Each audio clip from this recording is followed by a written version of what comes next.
Welcome to StatsCast.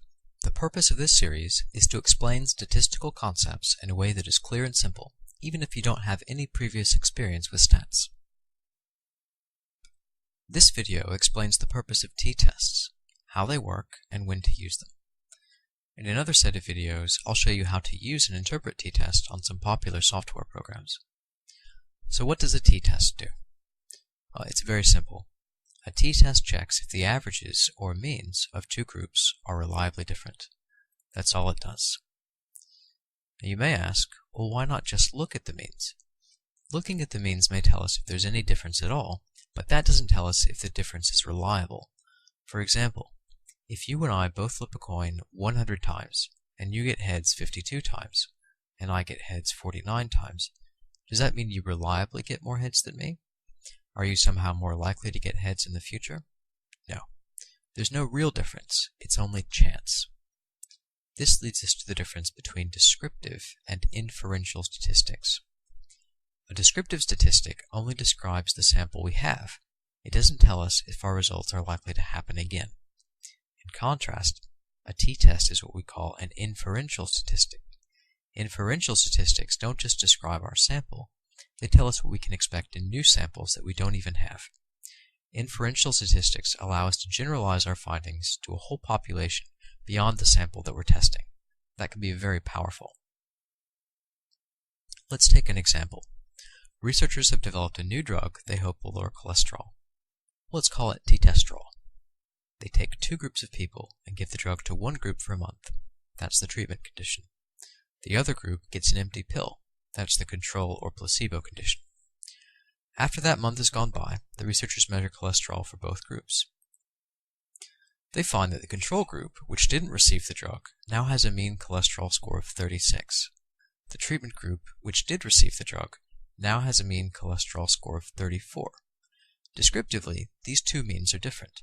But does the drug actually work, or was this just chance? Would a similar result happen again with a new sample? That's why we need inferential and not just descriptive stats. The t-test will tell us how likely this difference is to be reliable, or whether it's just due to chance. Well, how does the t-test do this? How does it work? Well, I won't go into the full formula, but basically it measures the difference between the groups and compares it to the difference within the groups. The t-value is just a ratio of these two numbers. Variance between groups over variance within groups. A t-value of 3 means your two groups are about 3 times as different from each other as they are within each other.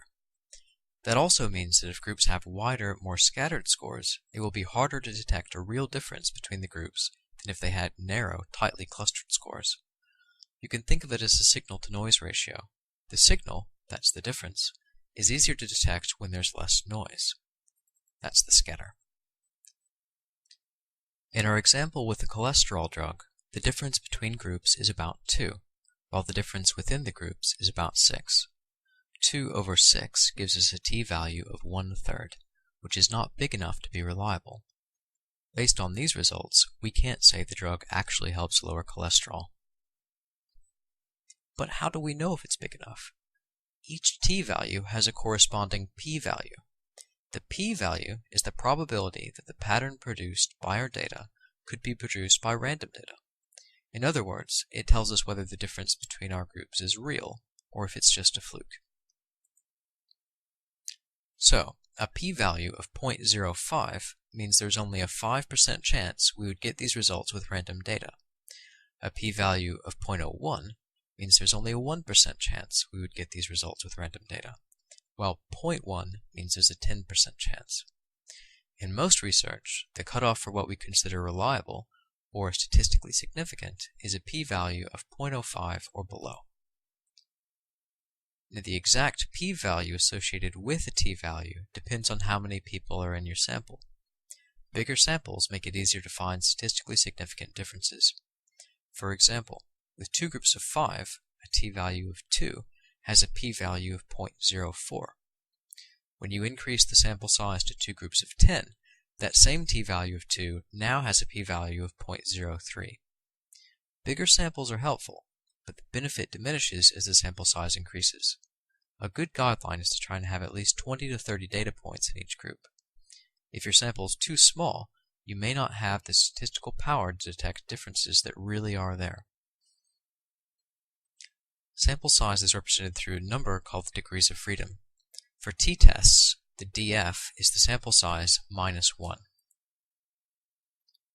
There are three main types of t-test: the independent samples, the paired samples, and the one-sample test.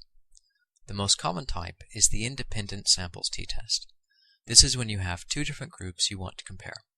Our cholesterol experiment is an example of this type of test. Let's take another example. T-tests were first developed in the early 1900s to check for differences in quality in batches of Guinness beer. That's another example of an independent samples t-test. If you need to test two different groups, this is the test you need. Just to make things confusing, there are a few different names. Other than independent samples t-test, they're also called between samples or unpaired samples t-tests. However, they all mean the same thing. Another type of t-test is the paired samples t-test. This is when we have one group that is measured at two different times. For example, we could test the quality control team at Guinness and test their balance before and after they test their batches of beer. In a paired samples t-test, each score is paired with another score, usually because the measurements come from the same subject. This is different from an independent samples t-test, where scores between groups are not related. This pairing gives us more statistical power as it reduces possible variability between subjects. However, it's also susceptible to ordering effects. Again, paired samples t-tests have a few different names. They're also called within subjects, repeated measures, or dependent samples t-tests. Again, it all means the same thing. The last type of t-test is the one-sample t-test. This is when we only have one group and we want to compare it to a hypothetical value or a known population mean. For example, the mean IQ is 100. You could test if your coworker's average IQ differs from that by using a one-sample t-test. Like most stats, there are some limitations that go with t-tests. First, you can only generalize to a population that resembles your sample. If our cholesterol experiment was only tested on adults, we can't rightfully say the results also apply to children. Second, your sample and population should be roughly normal in their distribution. This means the scores resemble a bell curve around the mean. If the distribution is skewed, your p-values may be inaccurate. Thankfully, t-tests can handle a fair amount of departure from normality before they start to break down. Third, you should have close to the same number of scores in each group. Comparing a large group to a small group can lead to inaccurate results. Fourth, your data points should be independent of each other. That means the outcome on one score should not influence the outcome on another score. Fifth, your data should be at least interval level or close to it. This means that one unit of your score is equal to any other unit. If you're using ranks, like first, second, third, your results may be inaccurate. If your data is unruly and breaks some of these rules, you do have a few options. You can do a Monte Carlo simulation to test whether it is safe to use the t-test. You can also use another kind of test instead, like a Mann-Whitney U-test. They can take more abuse, but statistically they're less powerful. Finally, let's go over how to read and write a t-test. Let's go back to our cholesterol example. Styles may vary, but this is a typical way you may see t-tests presented. First, the name of the test is given.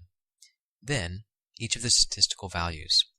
The t-value tells us the size of the difference, and the p-value tells us if this is reliable. If the p-value is less than 0.05, then the difference is considered reliable, or statistically significant. The number in parentheses is the degrees of freedom, which is the sample size minus 1. Here, since the df is 99, that tells us there were 100 people in the sample. Finally, the mean scores of each group are given. In this case, there was no significant difference. But if there was a significant difference, this is how we would write it out. When you have a significant difference, the means are especially important, as they show the reader which group is bigger. Well, that's all for this video. In future StatsCast videos, we'll learn how to do t-tests using a computer. Bye for now, and happy computing.